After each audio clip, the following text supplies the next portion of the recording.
Okay, Revelation chapter 12. You got your Bibles and you can flick to Revelation chapter 12. John has a vision of a woman who is pregnant, about to give birth, and of a dragon. And we're going to read through Revelation chapter 12. It says, "A great sign appeared in heaven, a woman clothed with the sun, with the moon under her feet, and a crown of 12 stars on her head. She was pregnant and cried out in pain as she was about to give birth. Then another sign appeared in heaven, an enormous red dragon with 7 heads and 10 horns and 7 crowns on its head. Its tail swept a third of the stars out of the sky and flung them to earth. The dragon stood in front of the woman who was about to give birth so that it might devour her child the moment that he was born. She gave birth to a son, a male child, who will rule all the nations with an iron scepter, and her child was snatched up to God, to his throne. The woman fled into the wilderness to a place prepared for her by God, where she might be taken care of for 1,260 days. Then war broke out in heaven. Michael and his angels fought against the dragon and his angels fought back, but he was not strong enough, and they lost their place in heaven. The great dragon was hurled down, that ancient serpent called the devil, or Satan, who leads the whole world astray. He was hurled to the earth, and his angels with him. Then I heard a loud voice in heaven saying, Now have come the salvation and the power and the kingdom of our God and the authority of his Messiah. For the accuser of our brothers and sisters who accuses them before our God day and night has been hurled down. They triumphed over him by the blood of the Lamb and by the word of their testimony. They did not love their lives so much as to shrink from death. Therefore rejoice, you heavens, and you who dwell in them. But woe to the earth and the sea, because the devil has gone down to you. He is filled with fury, because he knows that his time is short." When the dragon saw that he had been hurled down to earth, he pursued the woman who had given birth to the male child. The woman was given the 2 wings of a great eagle, so that she might fly to the place prepared for her in the wilderness, where she would be taken care of for a time, times, and half a time, out of the serpent's reach. Then from the mouth the serpent spewed water like a river to overtake the woman and sweep her away with the torrent. But the earth helped the woman by opening its mouth and swallowing the river that the dragon had spewed out of his mouth. Then the dragon was enraged at the woman and went off to wage war against the rest of her offspring, those who keep God's commands and hold fast to their testimony about Jesus. And we'll leave it there. We'll see how far we get on with this. And we probably touch on 13 tonight and then delve into it a little bit more deeper next week. Let me just remind you of a couple of things and what we have been going through. That this is a revelation that John has had. Remember John, around about the late 1890s, he's been exiled to the Isle of Patmos. There's a lot of persecution in the Roman Empire at that moment, and a lot of Christians have been martyred for their faith, and John is sent off to the Isle of Patmos. He is exiled, and he has this revelation. We read this at the start of the book, where he says he is caught up on the Lord's day, and he's given this revelation, and he's to write this revelation to these churches, these 7 churches. We've gone through the 7 churches.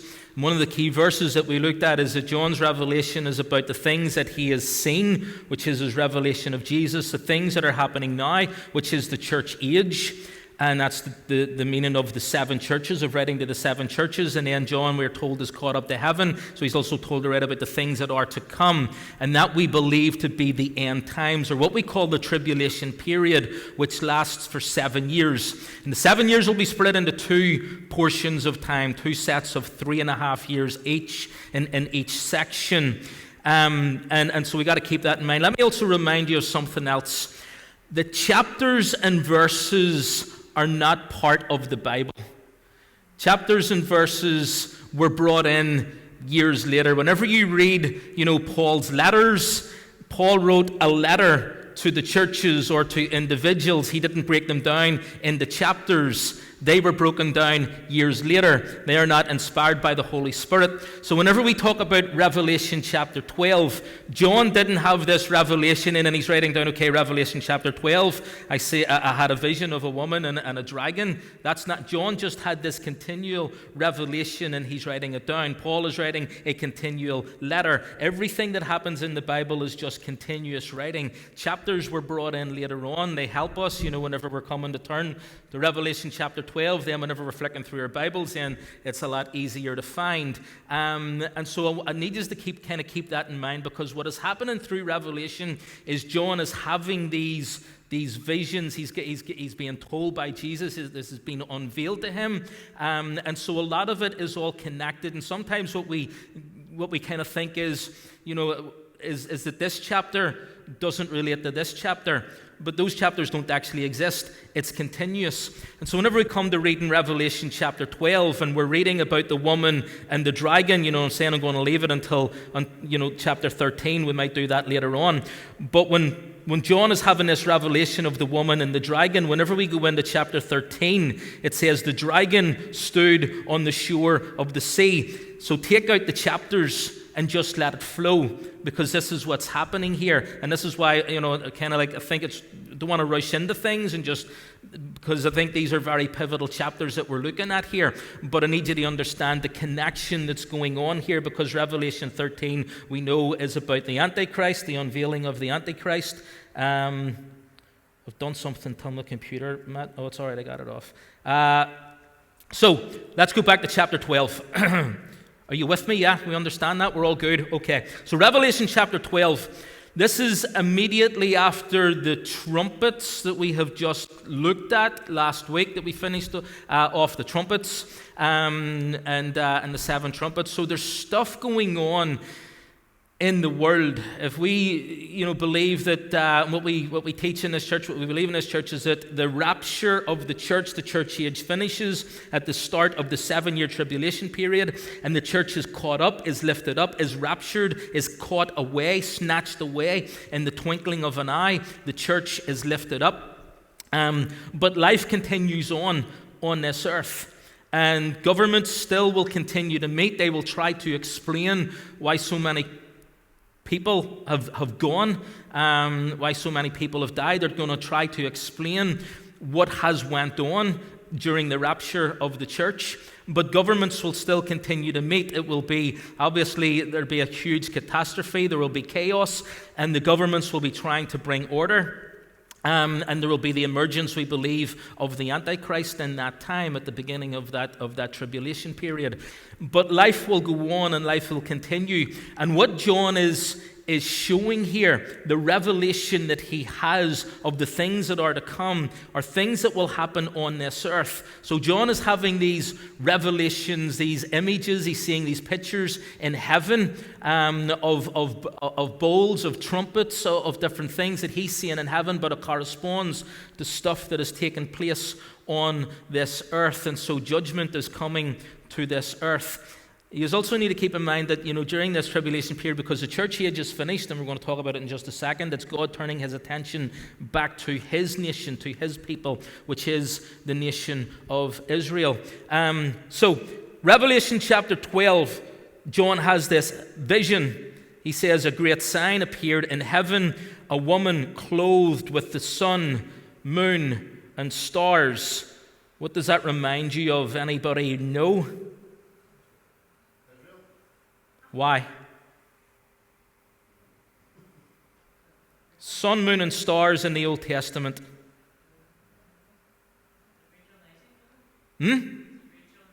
Rachel and Isaac.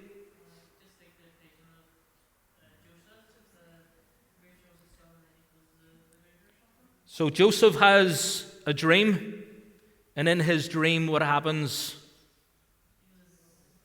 The sun and the moon and the stars bow down to him, and that's a reference to his father. And so that's a reference to. So what is happening here is this is we're trying to work out. Okay, who is the woman? And the woman, we believe, is significant of Israel. That whenever John is talking here about the woman, that he's talking about the nation of Israel. And so Joseph, he has this dream. We're talking about the sun, moon, and stars. It's a reference to the nation of Israel. You've got Abraham, Isaac, and Jacob. Abraham is the father of Israel. That's where it all started with Abraham. And so we've got this image, this picture of this woman, and it's significant of being Israel. And so we talked about this as well, about the nation of Israel. And again, we can go back because it'll be on video there, and Matt will have put it out on YouTube, where we have talked about the nation of Israel and the history of Israel without going into too much detail because we've already done that. Let us just remind ourselves of the significance of this nation and of God's plan for redemption for humanity. Because again, if we go back to the Garden of Eden, that's where it all started, and that's where it all went wrong. But that's where God was explaining that he had a plan.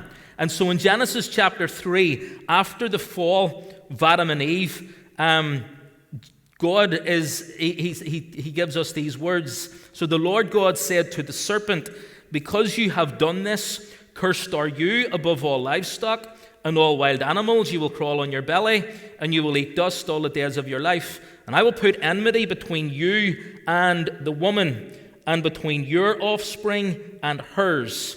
And he will crush your head, and you will strike his heel." So this is a prophecy from God about how he is going to fix what has taken place in the Garden of Eden, and how he is going to redeem what has happened, how he's going to buy back what has happened. And so he's got this plan that he begins to put into motion, and that plan is the nation of Israel. Its salvation will come through the Jewish people and through the Jewish nation, through Israel. And so in Genesis chapter 12, we read these words. It says, "The Lord, it says to Abram, go from your country, your people, your father's household, to the land I will show you. I will make you into a great nation, and I will bless you.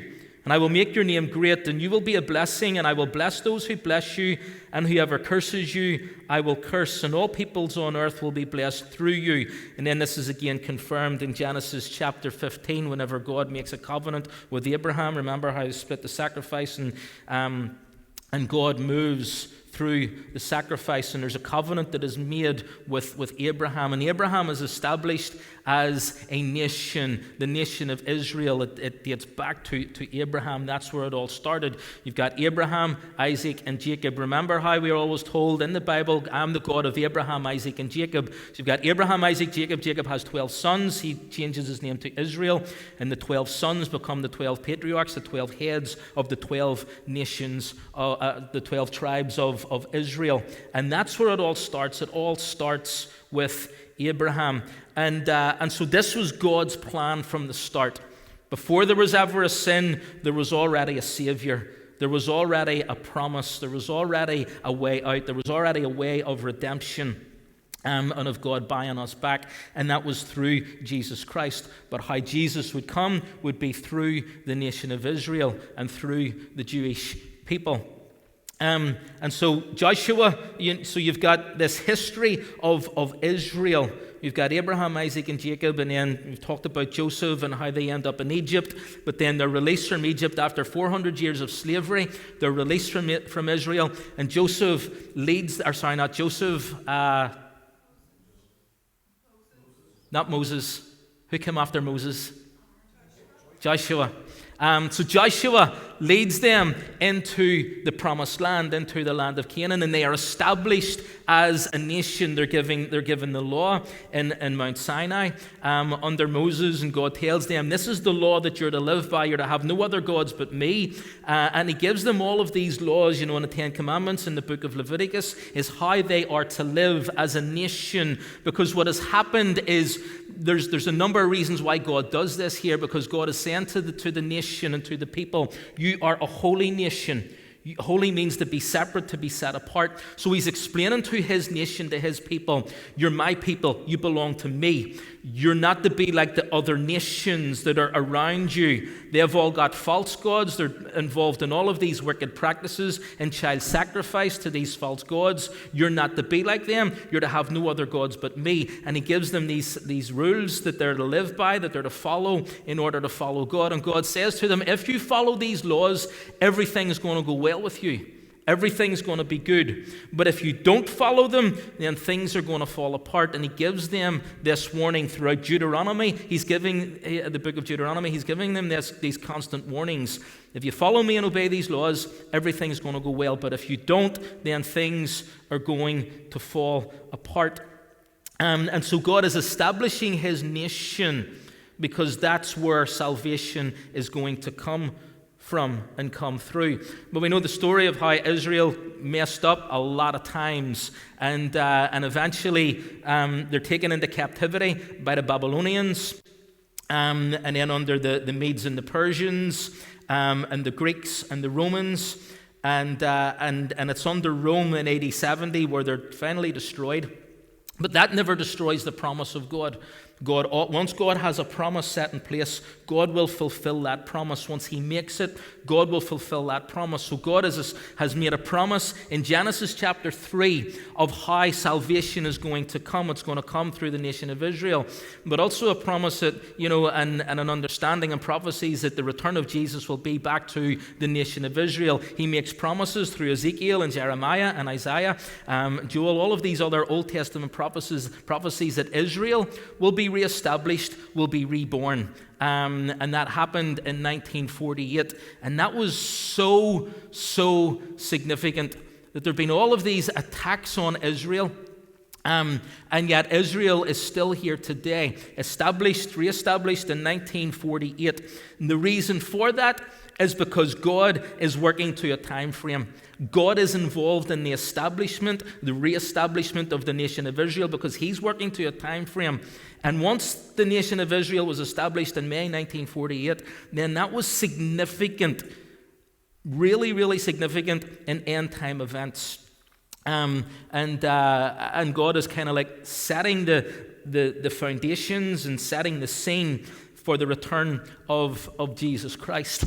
Okay, so we got to understand the significance of this. The woman being Israel, and the significance of Israel. Let me remind you as well of what we have read before.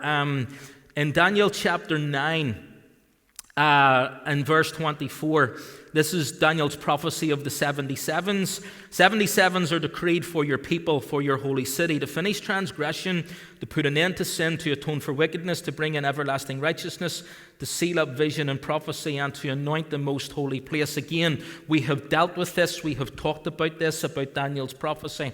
But what he goes on to talk about is the 62 sevens and the 7 sevens that would lead up to the unveiling of the Messiah. So 69 lots of 7, 69 lots of 7 years. This was the very first thing that we talked about the accuracy of prophecy, and how whenever you put those dates from the time that a decree is given to rebuild Jerusalem, then the 69 sevens take place, which takes you, whenever you do all the math, it'll bring you right up to the point where Jesus Christ went into Jerusalem on the back of the donkey. And it's that moment, that's the only prophecy that Jesus purposely fulfills. Because there are tons and tons of prophecies in the Old Testament that talk about the coming Messiah, where he will be born, how he will be born, his family line. Jesus couldn't have done any of that. He couldn't have decided where. He couldn't decide that he would be born in Bethlehem. He couldn't decide that it would be Mary and Joseph. He couldn't decide any of those things. And yet he fulfills every single prophecy. But this one is a prophecy from Zechariah, and everybody knows this is a messianic prophecy. So that's why the Jewish religious leaders are trying to stop Jesus, because as he's walking into Jerusalem, as he's riding into Jerusalem, the people start to worship him. And the Pharisees, the Jewish religious leaders, recognize he's fulfilling this prophecy. That's a messianic prophecy. He's actually saying that he's the Messiah. Everybody knew it. And that's why they're saying to Jesus, tell him to stop. Tell them to stop worshipping, because they knew what was going on. And Jesus responds, well, if I tell them to stop, then even the rocks are going to cry out, because I am who I am. I am the Messiah.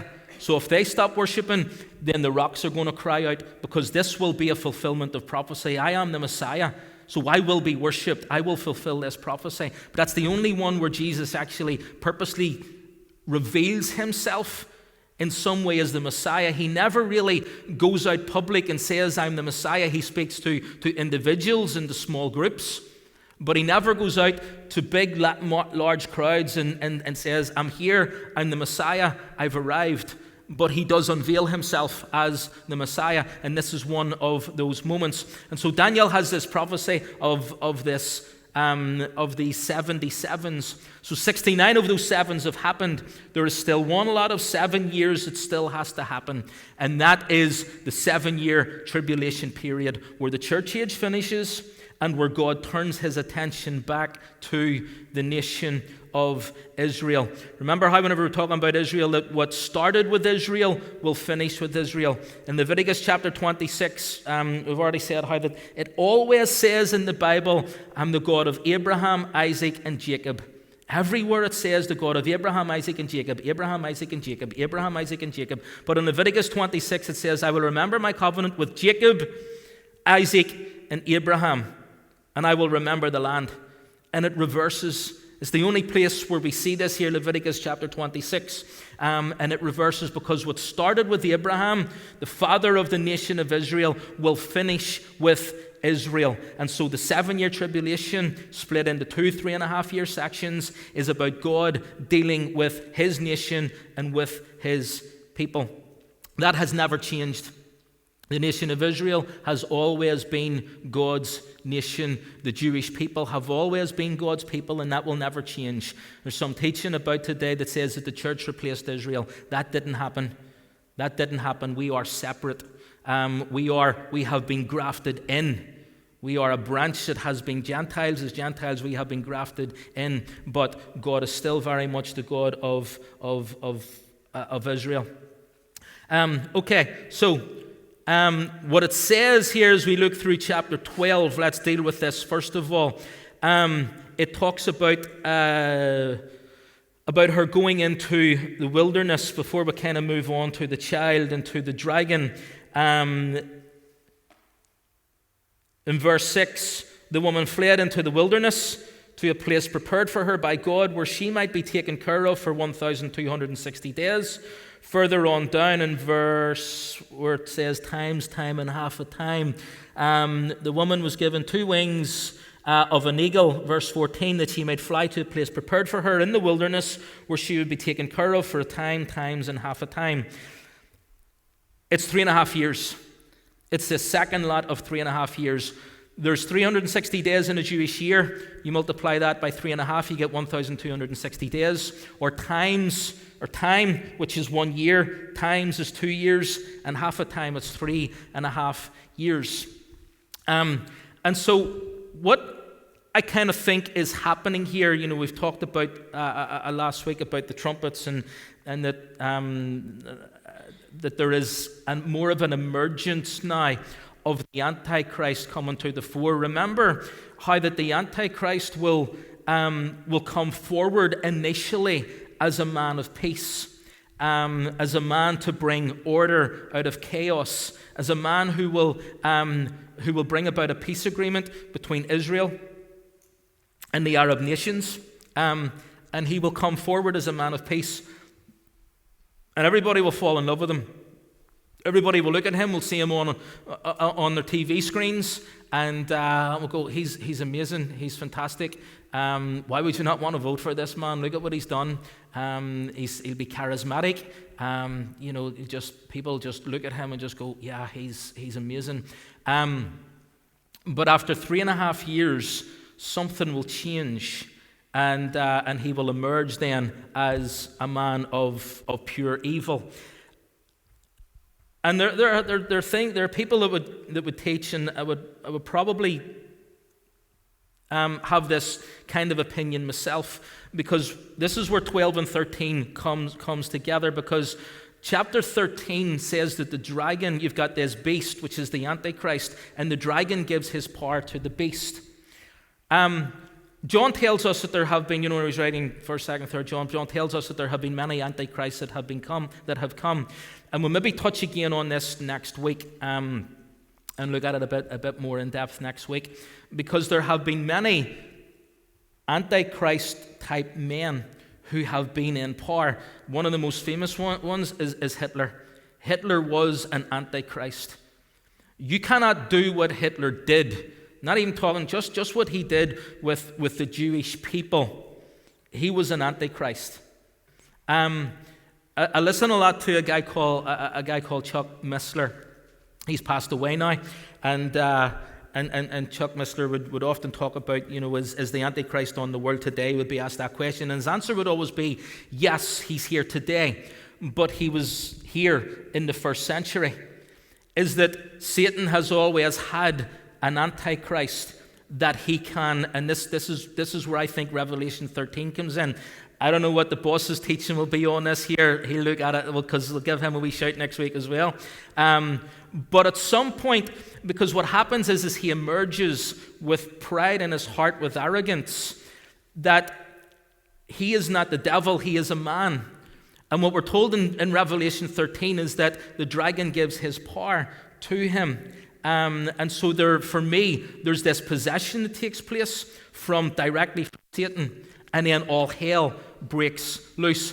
We're going to try and park that, and we'll come back to it either later on or next week. But there's a shift that takes place after 3.5 years, a dramatic shift where all hell breaks loose. If you thought it was, we've been reading through the trumpets and the seals and that there, but it's going to get worse now after 3.5 years. And it's him dealing with Israel, and it's God dealing with Israel. And so what we're told is that the woman will look for refuge, and there will be a place prepared for her where she can get refuge. Now, I don't know if this is the whole nation of Israel, or if it's the 144,000, or if it's a remnant.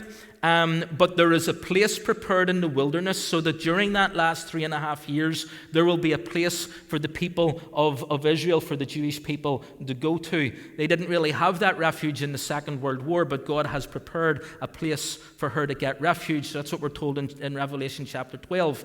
There's a guy called Perry Stone who has taught on this, and he would teach that it would be the city of Petra. Rodney was just there a couple of weeks ago, that somewhere in and around there, somewhere in and around Jordan, that there will be that's where he believes that this place is a physical place where they can escape to and get refuge. Okay, so that's the nation of Israel. So as we read through chapter 12, the woman clothed with the sun, with the moon under her feet, a crown of 12 stars on her head, is the nation of Israel. And she was pregnant and cried out in pain as she was about to give birth.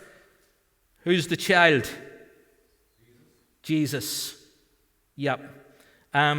Because it was obviously, if we go back to chapter 3 of Genesis, God is giving this prophecy about a coming Messiah, about a Redeemer, and then he puts his plan in motion where the child will be born, will come through the Jewish line and come through the nation of Israel.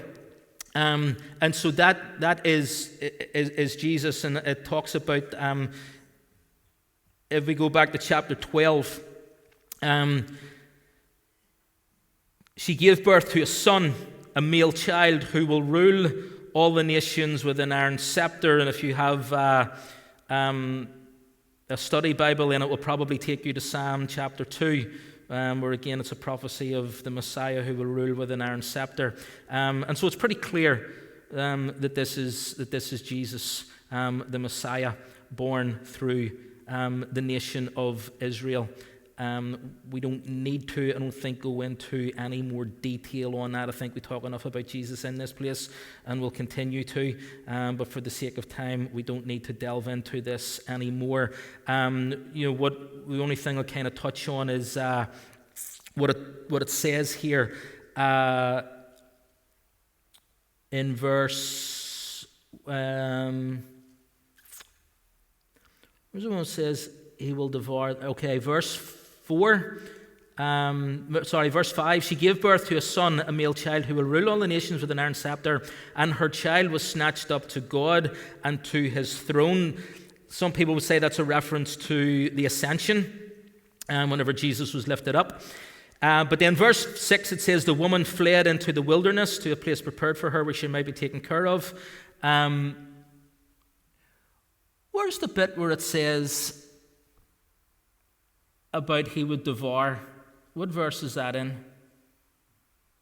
Yeah, the dragon stood in front of the woman. Sorry, it is verse 4. The dragon stood in front of the woman who was about to give birth so that it might devour her child the moment he was born. Bit of a graphic image. But if we remember, whenever Jesus was born and the ruling that was declared and how the baby boys under the age of 2 years of age, I think it was, were slaughtered. And so Satan has always been seeking to prevent Genesis chapter 3 from ever happening.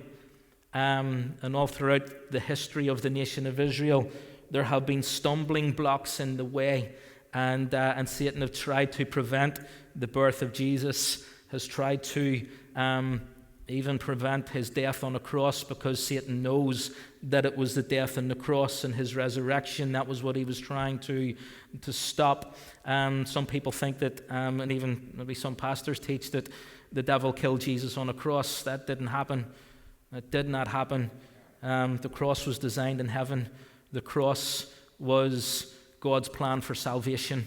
From before there was ever a sin, the cross was God's plan for our salvation. And so you've got this image of this dragon wanting to devour this child, and we can kind of compare that to and match it up to King Herod and this horrific ruling that was declared, where baby boys under 2 years of age would be put to death in order to try. And I mean, that's got to be satanic. There's a lot of stuff that has taken place that for me is satanic. I think it just popped up, abortion is satanic. It just popped up on my memories today where it posted something where it shows a 20-week baby in a womb, and you can see it's a baby, and those babies can be aborted at 20 weeks. It is satanic. I've got another one where there's a baby born at 22 weeks, and the baby survives, the baby grows, and oh my goodness, it is just absolutely satanic. It really, really is. And just recently, the amount of our councillors, our politicians in this country, who not only voted for abortion, support abortion, but then voted that I'm not allowed, it would be illegal for me to go and stand across the street from an abortion clinic and pray, hand out literature to mothers to give them another option. They've made it illegal for me to do that, for us as Christians to be able to do that. It's absolutely satanic. Anyway, let's move on and let's finish with the dragon. And this is, again, fairly simple. As we read on down, where it talks about the dragon. When the dragon saw that he'd been hurled down to earth, he pursued the woman who had given birth. And she's taken into the wilderness where she's looked after. And how that helps. And the dragon was enraged at the woman and went off to wage war against the rest of her offspring. And so again, you've got this image of this dragon. In fact, let's just touch on, if we go back to verse 3, where, because this is the first kind of mention of it, where it says that, again, this sign in heaven of an enormous red dragon with 7 heads and 10 horns and 7 crowns on its heads. And its tail swept a third of the stars out of the sky and flung them to earth. And it goes on down, and it actually, this is what makes it easy, because as we read on down, it actually tells us that the great dragon is that ancient serpent called the devil, verse 9, or Satan, who leads the whole world astray. He was hurled down to earth, and his angels with him. So it answers itself. We don't need to who is a dragon? It tells us it's the serpent, it's Satan. Sometimes people get this image again of the devil. If you ask people on the street, what does the devil look like? And you say it's a wee red man with a goatee beard and horns on his head with a pitchfork. And that he is the guardian of hell, that he's standing at the gates of hell, and that that is not the case. Hell is prepared for Satan. Satan does not want to go to hell. That is where his future ultimately lies, and then hell will be cast into the lake of fire. But Satan is not standing at the gates of hell with a pitchfork trying to get people into, he's trying to drag people into hell. That is obviously his ultimate goal and objective, is to take people away from Christ and from the promises of Christ and get them there. But he's not standing at the gates of hell. In fact, we're told in the book of Job how that Satan actually has access into heaven and has access before God. And it talks about him being the accuser of the saints, the accuser of us. And so Satan, the devil, is in some way free to roam where he wants. And I would imagine that even today can have access to God and is accusing the saints. He is the accuser and the deceiver of the saints. But we're told that there will be this war and he will be hurled down to earth. And without getting, again, into too much details of the war, I think that at that moment, between Michael, Archangel Michael, and Lucifer, and he's cast down to this earth again, that for me corresponds with the change in that middle section of the 7-year tribulation period, where he no longer has access to the Father, where he no longer has access, where he no longer has that freedom to move about. He has been hurled down to earth. And so Isaiah chapter 14, you can take note of this, tells us about his original fall. How you have fallen from heaven, morning star, son of the dawn. You have been cast down to the earth, you who once laid low the nations. You said in your heart, I will ascend to the heavens. I will raise my throne above the stars of God. I will sit enthroned on the mount of assembly, the utmost heights of Mount Zaphon. I will ascend above the tops of the clouds. I will make myself like the Most High. But you are brought down to the realm of the dead, to the depths of the pit. Those who see you stare at you, they ponder at your fate. Is this the man who shook the earth and made the kingdoms tremble? The man who made the world a wilderness, who overthrew its cities and would not let his captives go home? And again, we also have a depiction of this in Revelation chapter 13, of the dragon stood on the shore of the sea, and I saw a beast coming out of the sea. It had 10 horns and 7 heads. Remember, that's what was said in Revelation chapter 12, the 10 horns and the 7 heads. Revelation chapter 17, the angel carried me away. This is verse 3. Carried me away in the spirit into a wilderness. There I saw a woman sitting on a scarlet beast that was covered with blasphemous names and had 7 heads and 10 horns. And so we know this to be the devil. It's also interesting to note, whenever we read about from Isaiah chapter 14 there, where people stare at you and they ponder at your fate. Is this the man who shook the earth and made the kingdoms tremble? What used to happen in the days of Isaiah as he's writing that there, as nations invaded nations, then the king of the nation that was invaded and that was overrun, that king would be brought into the victorious nation, would be marched through the city,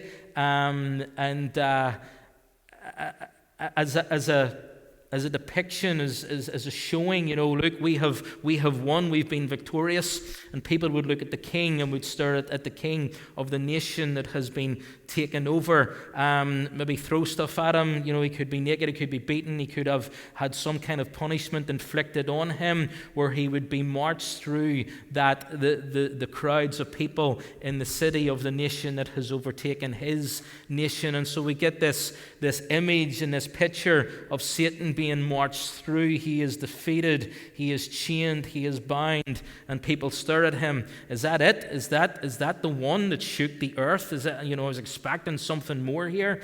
Is that all it is? And so there's this depiction of a defeated foe.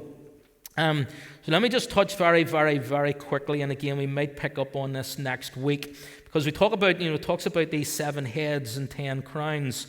Daniel chapter 7, Daniel, again, you read through 7, 8, 9, 10, on through the visions that Daniel has. There's a lot of correspondence between the visions that Daniel has and the visions John has in the book of Revelation. In Daniel chapter 7 and verse 7, it says, "In my vision at night I looked, and there before me was a fourth beast, terrifying and frightening and very powerful. It had large iron teeth that crushed and devoured its victims and trampled underfoot whatever was left. It was different from the former beasts. It had 10 horns. While I was thinking about the horns, there before me was another horn, a little one, which came up among them. The 3 of the first horns were uprooted before it. This horn had eyes like the eyes of a human being, and a mouth that spoke boastfully. I also wanted to know about the 10 horns and its head, and about the other horn that came up before, which 3 of them fell, the horn that looked more imposing than the others, that had eyes, and the mouth that spoke boastfully." The 10 horns, verse 24. This is, again, it's brilliant because Daniel interprets his own visions. The 10 horns are 10 kings who will come from this kingdom. After them another king will arise, different from the earlier ones. He will subdue 3 kings. And so what do you have happening here as we look at this beast, this dragon that John sees with these 7 heads and 10 crowns? And it speaks of authority, it speaks of government. So you remember at the start we talked about how that the nations will continue. And I don't know how this is going to happen. I don't really care because I don't think I'm going to be here, but I think it's important that we kind of try and in some way understand this. And what I'm doing at the minute is I'm writing up a bit of a list of things that I think we should be watching for in these days. And nations we should be looking out for. We've already talked about China and Russia. They were touched on, I think, today. So different nations that we should be, and things happening, events happening in the world that we should be paying attention to. Not becoming overwhelmed with and don't let it consume you, but I think we've got to understand the days and the times that we're living in. And so we've got to have an awareness of what's taking place in our world today. And so what's going to happen is life is going to continue on. With the rapture of the church and the emergence of the Antichrist, life will continue on. And I think it was Barry Smith that maybe touched on this, where he talks about where he believes that there will be 10 kind of sections, that the earth will be split into 10 sections, and there will be a head over those 10 sections. But the Antichrist will rule them all. Whatever way this happens, whatever way it transpires, whatever way it plays out, there will be an emergence of nations that will oversee smaller nations in areas, but the Antichrist will rule over them all. He will be the man in charge, and everybody will look to him. And as we look through into Revelation chapter 13, where it talks about people will love him, people will worship him, people will fall in love with him, people will, give him glory. All of that there will be taking place for this man who will rule a one-world government, a one-world system. Everybody's talking about, one of the things that I've written down on that list is to listen for the word anytime people talk about global, a global response. Tony Blair talked about it an awful lot. I've been watching stuff on Tony Blair over the last couple of weeks. And whenever Tony Blair was in government, he talked about a global response to things. He talked a lot about global. And Tony Blair is still on the scene. I'm not saying he's the Antichrist. Please don't be reading into stuff that I'm not saying. But there are these people that, and things that are taking place behind the scenes that we'll maybe touch on next week, that talks about globalization, that talks about bringing the world together, that talks about unity. All of those things. As we move into Revelation chapter 13, we have the emergence, and this is what I'm going to leave you with, and then we'll pick up on this then next week. The dragon that we've just read about in chapter 12 stood on the shore of the sea, and I saw a beast coming out of the sea, 10 horns, 7 heads, 10 crowns on its horns. Speaks of authority, speaks of government. And on each of the head a blasphemous name. And then the beast I saw resembled a leopard, but had feet like a bear and mouth like a lion. Again, we'll correspond this here to Daniel's visions. The dragon gave the beast his power. So the beast is the Antichrist, the dragon is the devil, is Satan. He's given the Antichrist his power. He's possessing him and is thrown in great authority. One of the heads of the beast seemed to have a fatal wound, but the fatal wound had been healed, so there's a belief that the Antichrist will in some way be assassinated, will be attacked, he will die, but he will be resurrected. Again, everything we've talked about Antichrist, how that it is in complete mirror image of everything who God is. So you've got God the Father, the Son, and the Holy Spirit, and with here you've got Satan, you've got the Antichrist, and you've got the false prophet, and then you've got obviously Jesus that died and was resurrected. Everything is just a mirror image. It's a copy of the real thing. And the whole world was filled with wonder and followed the beast. People worshipped the dragon because he had given authority to the beast, and they worshipped the beast and asked, who is like the beast and who can wage war against it? And then it goes on, and there will be this change that will take place. And the thing about, that it'll always go back to, because what it goes on down, and we'll pick up on this next week. This is what I want to leave us with. Verse 16, it forced all people, great and small, rich and poor, free and slave, to receive a mark on their right hands or on their foreheads, so that no one could buy or sell unless they had the mark, which is the name of the beast and the number of his name, which is 666. And again, I've shared this before. Growing up in church, and in the 1980s, there was a lot that was talked about the end times. And I often asked the question and wondered and thought, well, surely people are going to know, you kind of, as a child, you've got your own kind of how this thing is going to transpire. And I'm like thinking, well, it's just going to happen overnight. You've got the Antichrist just stepping onto the scene of time out of nowhere. And you've got this mark that is introduced out of nowhere. And that's not how it's going to play out. It's a gradual change. Everything is gradual. Everything is small. So that, if you're ever out swimming in the sea and the tide catches you, and you're not, if you're out pretty far and you're not looking back at your point of reference on the seashore, on the beach, then without even realizing it, as you're swimming about in the sea, you end up over here, and you didn't even know how you got here, because it all happens so slowly.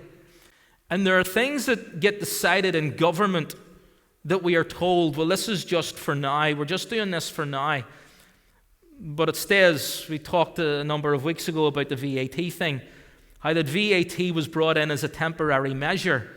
Initially brought in, a couple of percent. Well, we're just doing this temporarily, and then we're going to scrap it. But it went up to 20%, where there's 20% added value onto certain goods, and it's here to stay. Different taxes that have been brought in down through the years that we're told, well, we're just doing this for now. Even recently, conservative government said, well, we're not going to increase national insurance. Oh, well, because of COVID, we have to increase national insurance. But we're hopefully going to bring it back. The only thing that really is temporary is whenever they're giving money away. So they increased the universal credits by £10 a week or something like that there, £20 a week. So they're now taking that back, and took that back a couple of weeks ago. But there are measures that get introduced that are so small and so subtle that before you know it, you've agreed to something that you didn't even know you had agreed to. And you're living a life that you didn't even know how you've kind of got there.